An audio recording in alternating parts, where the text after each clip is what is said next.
Alors, je pense que c'est extrêmement important aujourd'hui, en fait, de raconter un peu l'histoire du mot et de bien expliquer à nos concitoyens ce que ça veut dire. En fait, le terme, il est récent. Vous savez que depuis longtemps, il y avait plus d'un siècle des associations de protection de la nature qui s'étaient montées, qui ont repris vraiment du poil de la bête au moment où ça commençait. On trouvait que ça tirait un peu sur les écosystèmes dans les années 60, la fin des 60s, 70s. Tout le goût de protection de la nature, et le Club de Rome un peu auparavant, reprend, et donc on parle de nature. Alors que le mot biodiversité est créé, lui, en 1985 par un écologue américain qui s'appelait Walter Rosen aux États-Unis. C'est intéressant de voir qui est cette personne, pas vraiment en lui-même, mais il vient des écoles de la biologie de la conservation, une nouvelle science que l'on lance, dont l'emblème est E.O. Wilson, un homme qui travaille sur les fourmis aux États-Unis, qui a laissé des livres extraordinaires. Et donc, il propose ce terme de biodiversity en anglais, donc pour diversité biologique, que Wilson hésite à utiliser au début. Il reprend en 1986. Et je me rappelle des débats, moi, avec des associations de protection de la nature qui me disaient « Oui, mais enfin, on est embêté parce que ce terme, il est nouveau. Ça remplace ce qu'on faisait avant. » Pas du tout. La biodiversité, pour moi, la définition la plus simple, c'est la fraction vivante de la nature. Il y a une nature quand la Terre se forme. Il y a des séismes, il y a des océans, il y a des chutes d'eau, il y a des pluies, du tonnerre, des éclairs, c'est la nature. Mais il n'y a pas de vivant. Donc la biodiversité, elle commence où la première cellule, on sort de la chimie prébiotique vers le vivant, apparaît dans l'océan ancestral, vers 3,85, 3,90 milliards d'années. Et voilà, là, elle part la biodiversité. Puis après, des virus, des bactéries qui vont s'installer dans ces océans. Pendant longtemps, ce ne sont que des unicellulaires dans l'océan. Alors ça, c'est important de voir aussi que la biodiversité initiale, pendant très longtemps, elle est exclusivement dans l'océan. Il n'y a encore rien sur les continents. L'eau s'installe, il faut voir que l'eau aussi, on pense vraiment très fort qu'elle est extraterrestre, cette eau sur la Terre aujourd'hui. Il y a une signature en deutérium contenue dans l'eau de mer qui nous fait vraiment penser que cette eau, elle vient de l'espace, par des queues de comètes qui ont laissé des milliards de gouttes d'eau qu'ont fait les océans. Et la vie, encore une fois, ce n'est pas par hasard. La vie apparaît par hasard, mais elle apparaît dans l'océan. Donc cet océan, en fait, organise la vie. Et cette biodiversité, donc simplement, ce qu'il faut dire à tout le monde, c'est que c'est surtout pas le fait que de décrire des espèces nouvelles, de les compter, de les archiver et de les déposer dans des musées. Et de les appeler. On aime bien l'éléphant, c'est l'éléphant, la girafe, c'est la girafe. J'ai une petite fille qui me dit « Gilou, les girafes font des girafes et les éléphants font des éléphants ». C'est très profondément philosophique et c'est vrai, elle a raison. Donc on revient aussi à la question de l'espèce. Donc, première remarque sur la biodiversité, c'est la fraction vivante de la nature. Ce n'est pas que le fait de compter, d'archiver des espèces. Et pour clore là-dessus, ce que je dirais aussi, c'est que la biodiversité, pour moi, elle est extrêmement dynamique. C'est en fait notre capacité à établir toutes les relations que les êtres vivants ont entre eux et avec leur environnement. Ça, c'est la biodiversité. C'est la fraction vivante de la nature.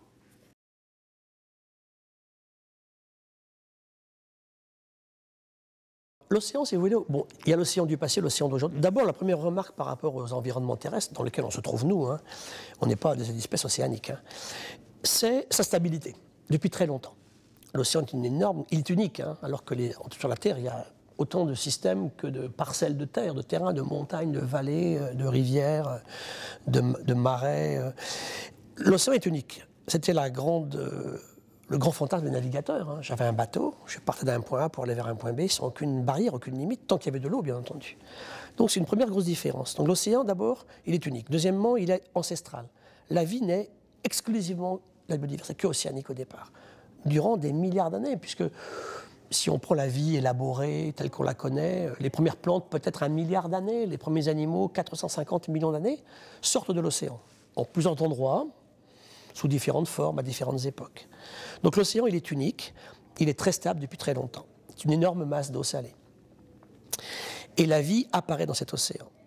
Au début, la vie n'est que océanique. Elle sort des océans et vers à peu près 110 millions d'années, en fait, on voit les espèces marines rester à peu près au même niveau du nombre d'espèces, alors qu'on voit exploser la vie sur les continents. C'est une vraie question scientifique intéressante pour nous, ça, aujourd'hui. Donc l'océan, il est unique, c'est une énorme réserve d'eau salée, il est stable, tellement stable qu'on a pu déposer d'ailleurs à Copenhague un étalon d'eau de mer, vous imaginez ça, pour un fragment de sol ou de rivière, c'est impensable, tout est différent. Là, non, il y a un morceau d'océan mondial. On peut le prendre en plein Pacifique, à 100 mètres de fond, dans l'océan Indien, en Atlantique, c'est le même. Donc stabilité, ancestralité.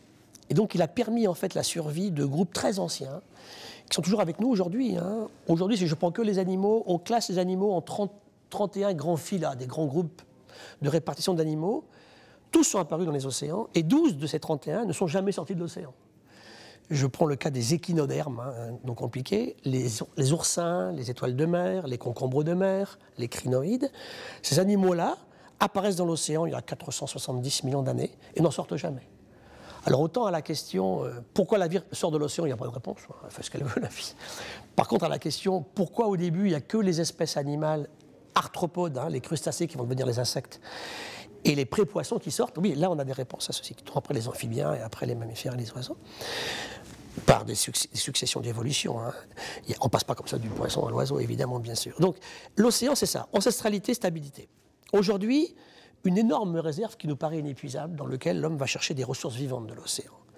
De différents ordres, hein. C'est à la fois les pêches, c'est à la fois l'aquaculture, la culture dans l'eau, mais c'est aussi les médicaments qu'on sort de l'océan, d'espèces océaniques, de fragments d'algues ou de micro-organismes marins ou d'animaux. C'est aussi, très important, des modèles pour la recherche fondamentale. Je le raconte souvent, il y a 13 prix Nobel de médecine sortis sur des modèles apparemment insignifiants qui sont des animaux océaniques. Une étoile de mer, un oursin, hein, une limace de mer par exemple, hein, un calmar. Donc c'est vrai que tous ces mis bout à bout fait que l'océan offre à l'humanité des ressources considérables. Et malgré son immensité, l'humain est parvenu aujourd'hui à totalement toucher ces milieux, de la surface au fond, de l'est à l'ouest, du nord au sud, et l'océan mondial est malade de l'humanité aujourd'hui. Et c'est là en fait qu'il faut nous rendre compte d'une chose, c'est que quand on parle de pollution par exemple, nous on imagine la poubelle ou la décharge d'à côté, ben, je suis désolé, bien sûr, dans l'Arctique ou dans l'Antarctique, des zones où il n'y a aucun humain sont très contaminées aujourd'hui.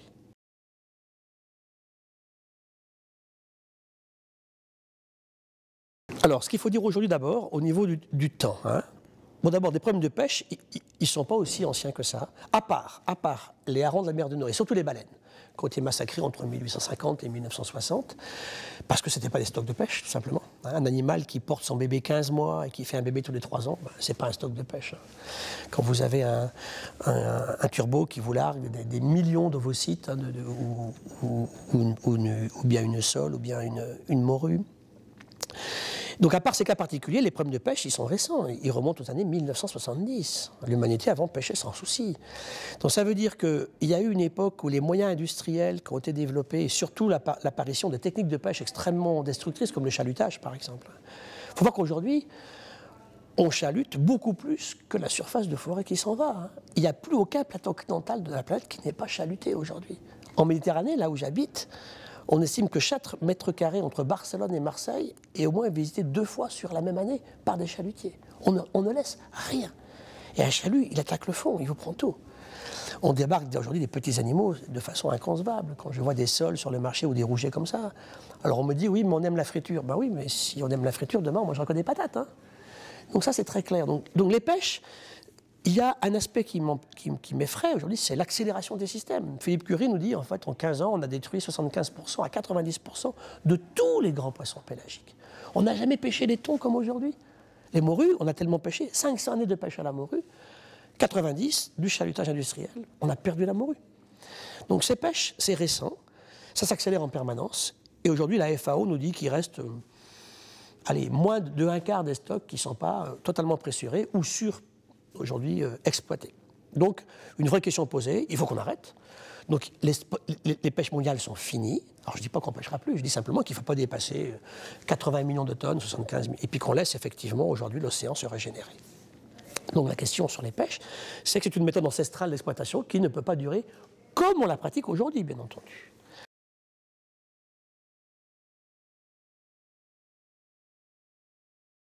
Alors là-dessus, comment est-ce qu'on améliore? On nous dit manger du poisson, les humains ils sont de plus en plus nombreux, ils sont de plus en plus au bord de la mer, et pour des raisons diététiques, on leur dit manger du poisson à la place de manger effectivement de la viande rouge. Et c'est juste. Donc comment est-ce qu'on arrive à gérer ces ressources? Eh bien en allant cultiver dans l'eau. Vous imaginez la pêche transposée en milieu terrestre. Hein. Je prends mon flingue, je tue tout ce qui passe, ça va être vite réglé, hein. Il n'y aura plus rien demain. Je ramasse tous les fruits, il n'y aura plus rien du tout. L'agriculture a permis à l'humain d'être effectivement aujourd'hui au niveau de 7 milliards de population. Donc il faut faire la même chose dans les océans. On a des surfaces gigantesques, hein, c'est des 2 tiers de la surface de la Terre, l'océan aujourd'hui. C'est 9/10 du volume offert aux vivants sur la Terre. Donc, mais quelle aquaculture? Alors qu'est-ce qu'on cultive dans l'eau? On cultive des algues, des plantes, comme on fait au niveau agricole, et on élève des animaux qui sont des mollusques, des coquillages, ça peut être des bivalves, des huîtres, des moules, des coquilles Saint-Jacques, des gastropodes, comme les ormeaux par exemple. Des crevettes, la creveticulture a démarré récemment, ou alors des poissons bien sûr. Et l'avenir, il est vraiment vers les poissons omnivores, bien sûr, pas uniquement le saumon ou le loup ou la dorade, puisque là, on va transformer de la farine de poisson, sortie de poissons vivants qu'on aurait pu consommer avant, en farine pour faire du saumon d'élevage. Là, il y a un problème éthique qui est posé, bien sûr, aussi.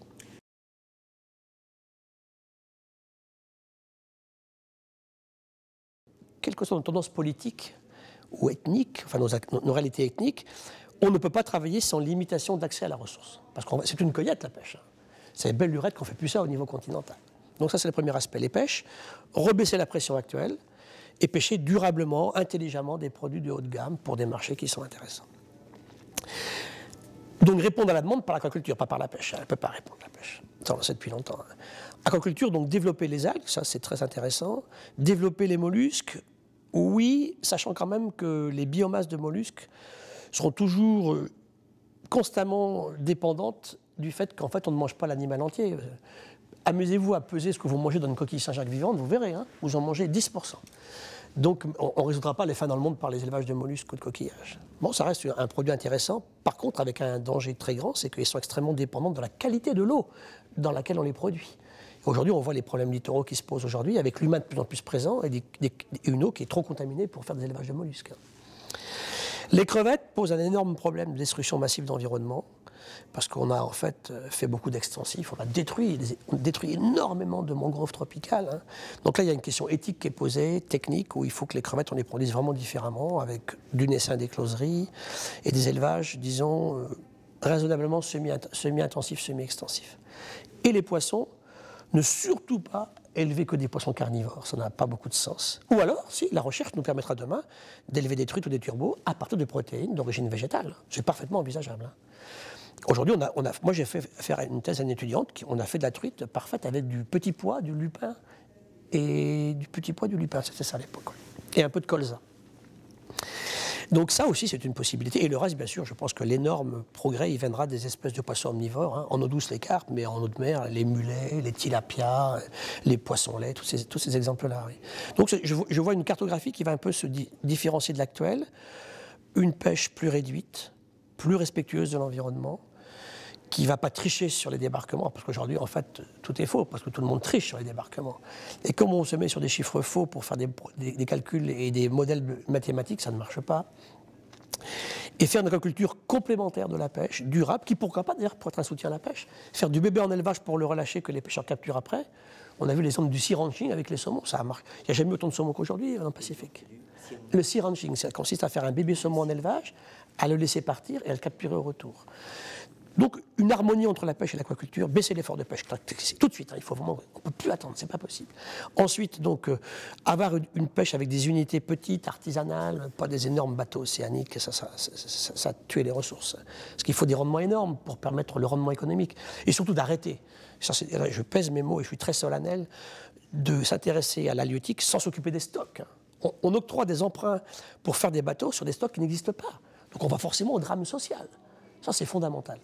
Et c'est là que c'est très différent de l'agriculture. De toute façon, pour un agronome, cultiver une ressource sans la réensemencer, ça n'a pas de sens. C'est ce qu'on fait dans les pêches. Et une agriculture beaucoup plus raisonnée, raisonnable, beaucoup plus soucieuse de l'environnement.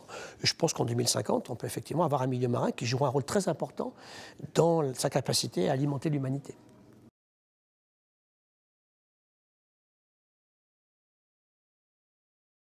Beaucoup de gens vous diraient a priori, on ne peut plus se payer ce luxe-là, il faut nourrir 7 milliards d'humains, de main-d'œuvre, donc de toute façon il faut produire. Non, je pense que surtout dans nos ethnies, nos civilisations, nos modes de développement à nous, heureusement, j'espère qu'on va revenir à l'éthique. Vous savez, si on oublie l'éthique, on ne peut plus s'appeler sapiens en fait. Donc une exploitation irraisonnée comme c'est le cas aujourd'hui, dans un système qui consiste à systématiquement surexploiter ou détruire les habitats, qui sont notre base de productivité, nous mène effectivement dans le mur. Donc l'aspect éthique est fondamental. Et au réseau classique social et économique, et biologique, il faut rajouter ces questions éthiques. Donc moi je suis absolument ravi que ça puisse exister. Dans le monde agricole aujourd'hui, vous savez, on est sur un système politique et agricole, bon, on parle beaucoup de la PAC, hein, des politiques européennes, des développements, et pareil pour les pêches. On est sur un système aujourd'hui où finalement on exploite quelque chose dans des considérations économiques qui quelquefois sont plus que discutables. Hein. Vous avez des systèmes tellement subventionnés en fait qui n'existeraient pas si on ne le faisait pas. Donc qui nous mettent dans une concurrence pas toujours loyale vis-à-vis d'autres États ou d'autres régions du monde. La chose que je trouve fondamentale, c'est que chaque agriculteur ou pêcheur qui travaille sur un système que l'on sait, nous, renouvelable, raisonnable, doit être tout à fait, effectivement, éthiquement respecté lui aussi. Ça veut dire que je pense qu'il y a vraiment une image de marque à restaurer. Bon, maintenant, il est vrai aussi que le système a prêté le flanc à la critique. Hein. Tous, on sait qu'on surpêche, mais on continue quand même. Je me rappelle un vieux pêcheur qui me disait un jour, une belle question éthique, il dit « Mon arrière-grand-père mettait 50 casiers à langoustes et il prenait 60 langoustes. Mon grand-père mettait 50 casiers et il prenait 20 langoustes. Mon père mettait 100 casiers, il en prenait 20. J'en mets 200, j'en prends 3. Et je lui ai dit, mais qu'est-ce qui va se passer? Je prendrai la dernière langouste. Alors, mais pourquoi? Parce que si c'est pas moi qui la prends, quelqu'un va la prendre à côté. Ça, c'est sûr que c'est des choses, chez Homo sapiens, qui sont irresponsables totalement. Et je ne jette pas la pierre à ce monsieur, c'est un système, en fait. Au niveau agricole, c'est pareil. Donc, je pense qu'il faut qu'on s'arrête, qu'on réfléchisse. Sur les sols, il y a un problème gigantesque, éthique aussi. C'est-à-dire qu'on s'est permis des systèmes d'exploitation, on a détruit les sols, qui ne sont plus que des supports physiques de production. Donc je pense qu'il y a vraiment une réflexion éthique à faire aujourd'hui. Donc terre éthique, ça me séduit beaucoup. Si, pour le monde agricole et le monde halieutique, et aquacole, bien entendu, on est capable de aussi assortir nos développements de ces raisonnements éthiques et qui soient respectés pour ce qu'ils sont, hein, pas uniquement une espèce de danseuse qu'on se paye pour faire beaucoup mieux.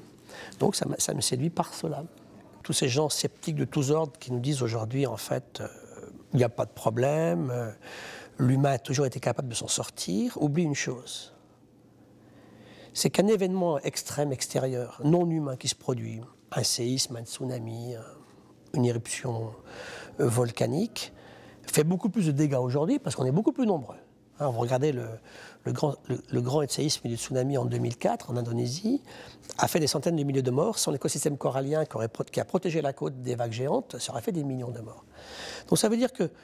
Et qui ça a tué? Ça a tué des gens ultra pauvres qui ne pouvaient pas se payer autre chose qu'une cabane sur la plage et des gens ultra riches qui allaient passer leurs vacances dans des hôtels construits à 1 mètre au-dessus du niveau de la mer dans ces régions-là. C'est intéressant au niveau éthique. Ça veut dire qu'aujourd'hui, il faut retrouver la place, effectivement, l'éthique dans ces considérations. La technologie est là, effectivement, bien entendu. Hein, on ne serait pas 7 milliards sans technologie. Et on ne donnerait pas à manger à 7 milliards d'humains sans technologie. Encore moins 9 demain. C'est qu'on arrête d'imaginer qu'on va tout résoudre par ces questions-là, en fait. Aujourd'hui, on sait très bien qu'un mode d'exploitation quelque part, qui apparaît éthiquement correct, est très éthiquement incorrect parce qu'on vit de denrées, de ressources, de matières premières qui viennent d'ailleurs, qui nous amènent à détruire les écosystèmes dans ces régions-là. Donc je pense qu'éthiquement, mon leitmotiv et ma considération essentielle, c'est qu'il faut absolument qu'on interdise, pour des raisons économiques et éthiques, tout système économique basé sur une destruction systématique des habitats et sur une surexploitation. Si on bascule à autre chose que ça dans les 20 ans qui viennent, on a encore des chances que ça se finisse pas trop mal.